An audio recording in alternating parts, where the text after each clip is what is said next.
Hi and welcome in Maltese verbs lesson number 32, in which we're going to conjugate the verb to dress in Maltese, and we're going to see as well the present continuous, which we've seen in the very first lesson, if I remember correctly. It's already a while ago. We're going to expand a little bit on that, and we're going as well to see the past continuous. So that's quite a lot to see here in just one lesson. But okay, let's we can do that. Ilbes ilpsu. That's the imperative of to dress, like dress ilbes or ilpsu. As usual, you would use the NTJT trick to find all the conjugations of the present tense, and LB and S are the root consonants. So that's nilbes, I dress, tilbes, yilbes, tilbes, nilpsu, tilpsu, yilpsu. For the past, fairly regular. That's lbis, the first root, and libes, lib and es, the second root. So that's lbist, I dressed, lbist, libes, lipset, lbisna, lbistu, lipsu. Alright, so at the beginning of the video I promised we would expand a little bit on the present continuous, and in the very first video we've seen that it is with ed that you would express the present continuous. So you would just put ed in front of the present tense, so nilbes, tilbes, yilbes, and then that means I am dressing. So at tilbes, that's you are dressing. However, it wouldn't be that easy, Maltese. There are some complications. And what are those complications? Well, you can, instead of ed, using ied and eda and edin. Now, wow, what is that? Now, for the pronunciation, I'm not 100% sure, as I'm not a Maltese native.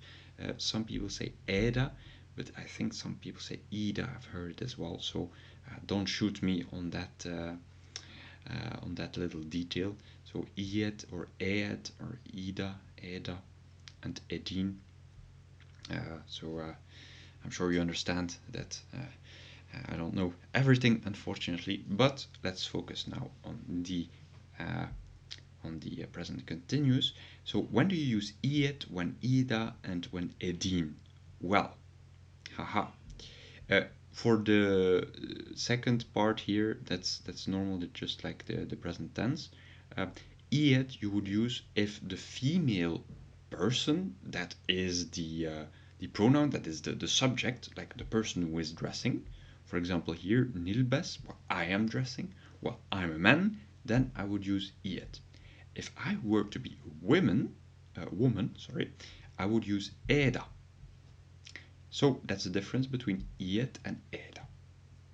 And if I would be talking with you, that we are both in the process of dressing up, then we would say edin nilpsu. As you may already know, there is no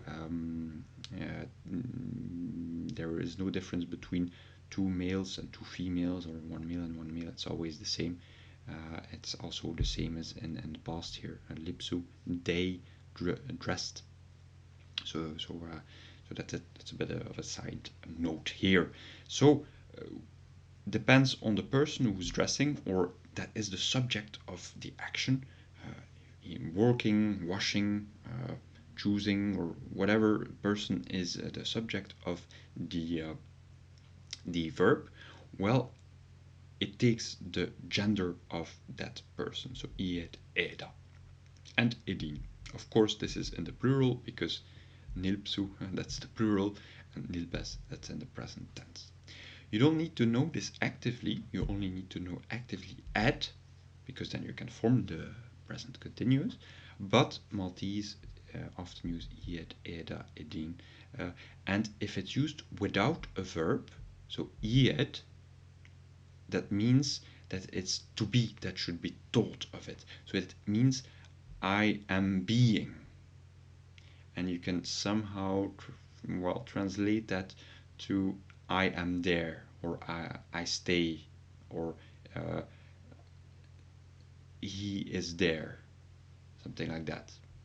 So yes, that's a bit strange. So if a Maltese person would say Eda, that would be if that person is a woman, I am there, I am being there, I am present, I stay. So that's Eda. That's a bit strange, but okay.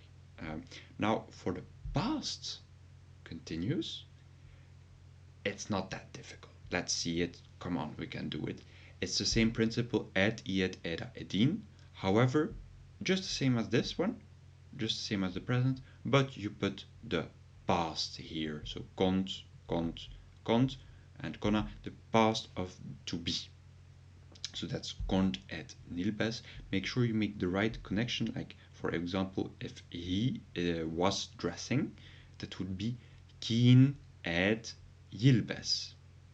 And if it's her, keenet eda tilbes. So that's, you have to keep your mind with it, but I'm sure you can do that. So now you know how to conjugate to dress in Maltese here, plus you know how to use the present continuous a little bit more extensively, as well as the past continuous in Maltese.